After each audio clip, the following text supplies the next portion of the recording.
දිය අධ්‍යාපන දෙපාර්තමේන්තුව. මේ අහන්නකො පැටියෝ. ඔයාලට මතකද අපි චූටි කාලේ ඔයාලා අපිට පන්න දාගෙන 14 වෙනි ලුබී රජතුමා, දඹදෙණි යුගයේ චිත්‍ර, එතකොට මෙසොපොතේමියානු ශිෂ්ටාචාරය, 5 වෙනි වළගම්බා රජතුමාගේ වයිෆ් ගැන එහෙම ඉගැන්නුවා. ඔයාලා දන්නවද? මම දැන් මේ වොයිස් එකෙන් වැඩ කරනකොට, මගේ කැෆේ එකේ බනිස් හදනකොට කොයි වෙලාවෙද වළගම්බා රජතුමාගේ වයිෆ් ගැන තොරතුරු මට අවශ්‍ය වෙන්නේ කියලා කල්පනා කර කර ඉන්නේ මම මේ.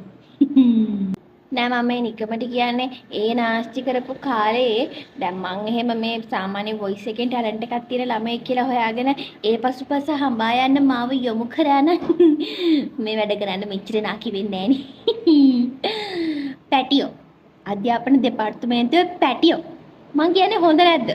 මේ ඉස්සරහට ඉගෙන ගන්න ළමයි ටිකටවත් ඔය මෙලොරහක් නැති අර AIVVV රජතුමා VII රජතුමා පාඩම් කරන්න දෙන්නේ නැතුව උන් දක්ෂ මොනාටද කියලා උන්ට හොයලා දීලා ඒකෙන් අඩක් කරන්න කියලා දුන්නා නම්